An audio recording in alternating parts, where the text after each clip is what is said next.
Olá, seja bem-vindo a mais um podcast comigo, Cássio Gama. No episódio de hoje, a gente fala de um assunto que está muito em destaque aí na mídia, que é a invasão da Rússia à Ucrânia. Então vamos entender os motivos, por que a Rússia invadiu o país, a Ucrânia, e qual o motivo aí da guerra. Então é um texto escrito aqui por Leonardo Martins, do UOL, e eu vou estar aqui explicando para você neste momento. Então, os ataques da Rússia aí à Ucrânia iniciou no dia 24 de fevereiro aí de 2022, numa madrugada de quinta-feira, e deixaram mortos, feridos e estimularam aí a fuga da população para outros países.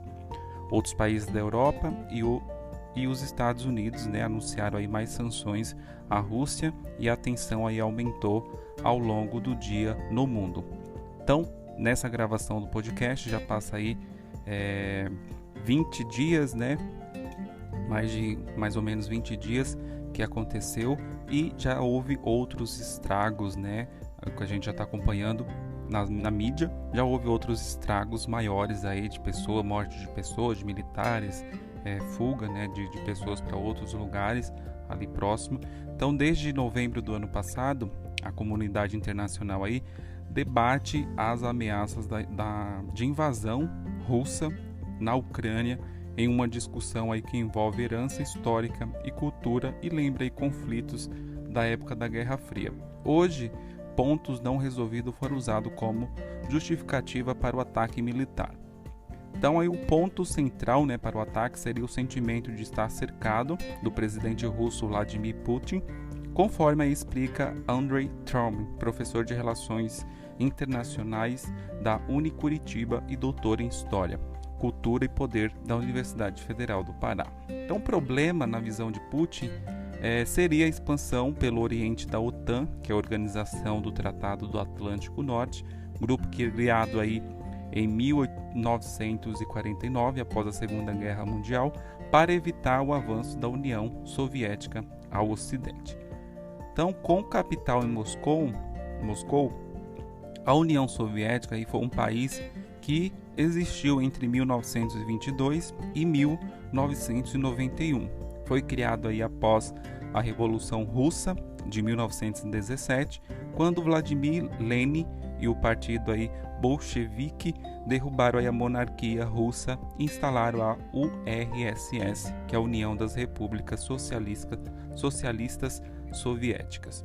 Na época da criação da OTAN, a resposta dos soviéticos aí foi a criação do Pacto de Varsóvia, que funcionaria de forma semelhante ao grupo ocidental, com apoio aí mútuo entre os integrantes.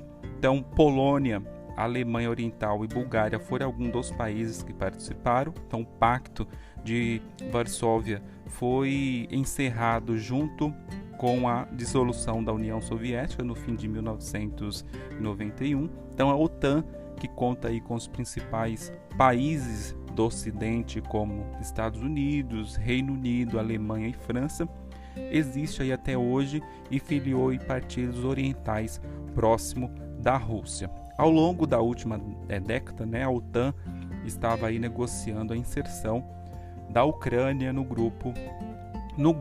Então, em dezembro do ano passado, o presidente russo Vladimir Putin já ameaçava um confronto caso as conversas não parassem. Então, Putin vê suas ações como defensiva, pois a entrada da Ucrânia para um bloco abertamente hostil à Rússia como a OTAN deixaria a Rússia encurralada geopoliticamente, afirma Trauman. A Ucrânia é a linha vermelha. Imagina colocar armas nucleares apontadas para a Rússia em território ucraniano. Então, afirmou aqui Andrei Trauman, professor de Relações Internacionais. Diante dessa aproximação, o clima aí começou a esquentar no fim do ano passado, quando Rússia e Estados Unidos começaram a mobilizar tropas para as regiões de fronteira da Ucrânia. Então, países do Oriente. Avançaram tropas aí para as regiões da fronteira da Ucrânia e os países do Oriente. Os Estados Unidos enviaram aí também armamento aos países aliados na Europa. Putin ameaçava dar aí apoio a movimentos separatistas, né, em cidades com fronteira com a Rússia nesta semana. Então reconheceu a independência das regiões Lugansk e Donetsk, onde há a maioria de etnia russa, o que elevou a atenção do embate. Então logo depois Biden fez pronunciamento dizendo que a Rússia atacaria a Ucrânia, né, a qualquer momento. Então a previsão se confirmou na madrugada, na noite, né, da quinta-feira, quando o presidente russo anunciou que chamou aí de Operação Militar Especial. Então diversas regiões ucranianas foram bombardeadas. Então durante o dia, em resposta, né, Biden anunciou bloqueio dos ativos de 4 instituições financeiras russas e redução aí no fluxo de mercadoria do país. Tropas militares também foram enviadas aí para a Europa. Então vamos entender o elo histórico, né, disso tudo. Para entender o ataque, também é preciso olhar aí para a história.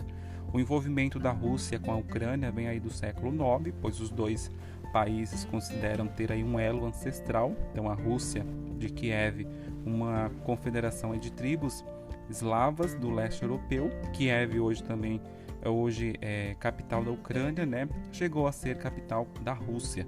Então esse passado explica aí o argumento de um povo usado pelo presidente da Rússia, Vladimir Putin, então para questionar aí a autonomia, né, da Ucrânia, de acordo aí com Andrei Trauman. A Ucrânia fez parte da Rússia durante a maior parte da sua existência, é um grande produtor de grãos e alimentos e abrigou a primeira capital russa, Kiev.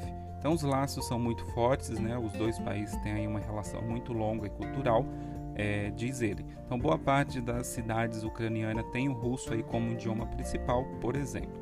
Então a Ucrânia seguiu aí sendo território russo a partir de 1917, data da Revolução Russa e instauração da URSS. Então a península da Crimeia, localizada aí logo abaixo da Ucrânia, também era território soviético. Então a área é ponto de conflito entre russos e ucranianos historicamente. Uma região de águas quentes para o escoamento de produção russa, cuja mares de seu lado oriental aí passa boa parte do ano congelados. Então completa aí Trauma, que é pesquisador da GEPOM, Grupo de Pesquisa de Estudos sobre o Oriente Médio. No fim da União Soviética, né, os russos ficaram sem a Ucrânia e sem a Crimeia. Então a Ucrânia aí se declarou um país independente e a Crimeia virou aí uma república autônoma. Disputas aí pela presença militar e uso aí dos pontos da península seguiram. Então internamente a Ucrânia registra aí confrontos entre setores críticos à Rússia e ao presidente Putin, assim como conta com movimentos que defendem a integração com o país vizinho. Em 2014, a tensão aí tomou novos rumos na Ucrânia. Manifestantes foram às ruas em Kiev e fizeram aí com que o então presidente ucraniano Viktor Yanukovych renunciasse, enquanto batalhava aí pela uma aproximação com países da União Europeia e não mais com a Rússia. Um governo interino assumiu o poder no país, um governo interino, né, assumiu o poder no país, foi reconhecido pelo governo dos Estados Unidos e novas eleições foram realizadas. A relação entre Rússia e Ocidente são tensas na região da Ucrânia desde então. Em outro texto aqui divulgado pela CNN, explica também o porquê, né, os reais motivos também da Rússia ter invadido a Ucrânia.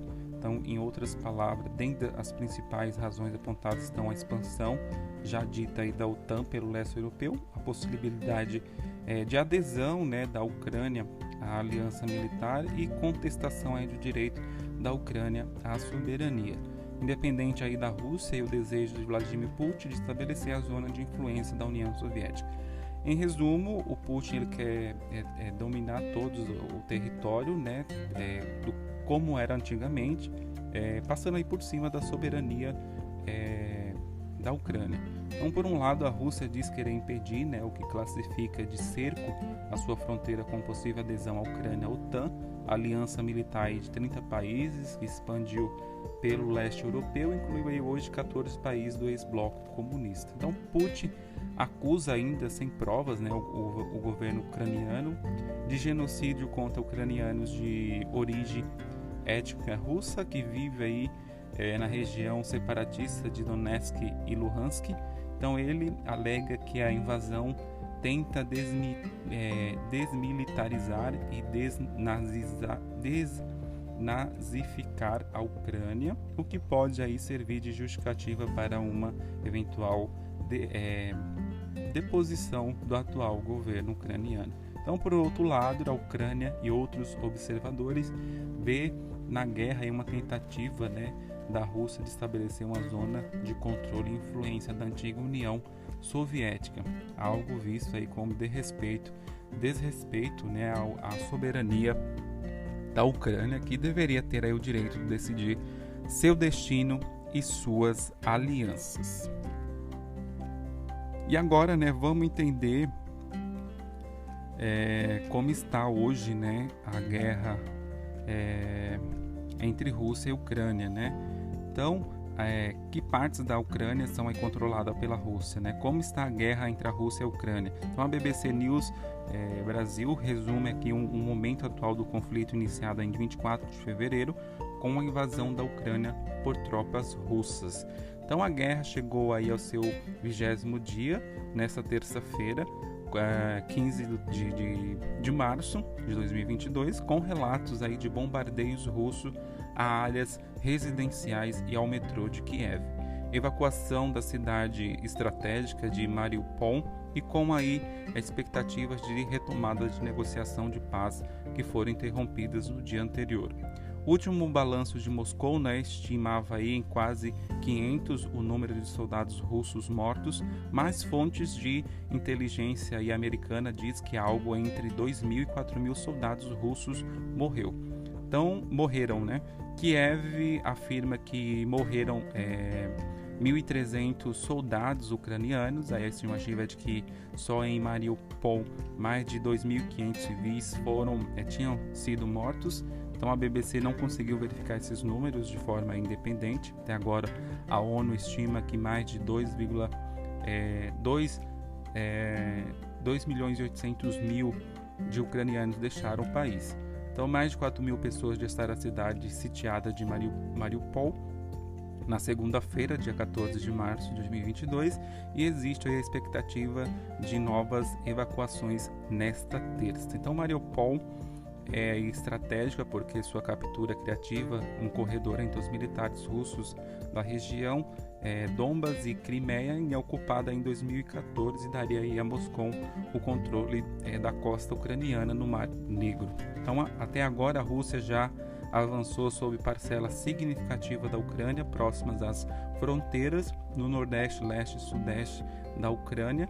Então, mas aí a maior parte do país segue sob domínio ucraniano, inclui a capital Kiev. Os russos aí estariam tentando cercar Kiev, mas enfrentando resistência. Segundo o governo aí dos Estados Unidos, os militares russos não estão conseguindo avançar mais sobre o território ucraniano, apesar do bombardeio pesado. Em Moscou, uma jornalista aí teria sido presa após interromper uma transmissão da TV estatal russa com um cartaz que dizia "Não à guerra". Então, uma jornalista interrompeu uma transmissão de TV estatal russa com um cartaz que dizia "Não à guerra". É o que eles estão dizendo, né? Na Rússia não estão chamando de guerra, estão chamando de uma operação especial. E essa jornalista aí, quem falasse que seria guerra, poderia ser preso e pegar aí 15 anos de cadeia. Então essa jornalista ela foi interrogada, né? E levada para a delegacia para algumas explicações. Então segue em andamento, né? O conflito aí. A invasão da Rússia à Ucrânia.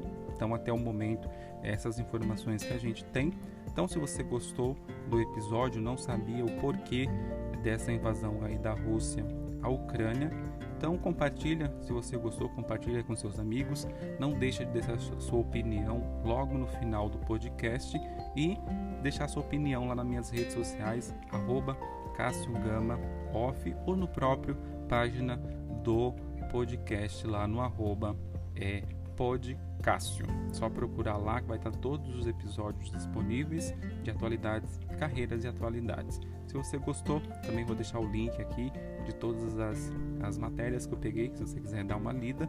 Interessante saber aí, né, o que se passa, por que está acontecendo isso. Então, até um próximo episódio.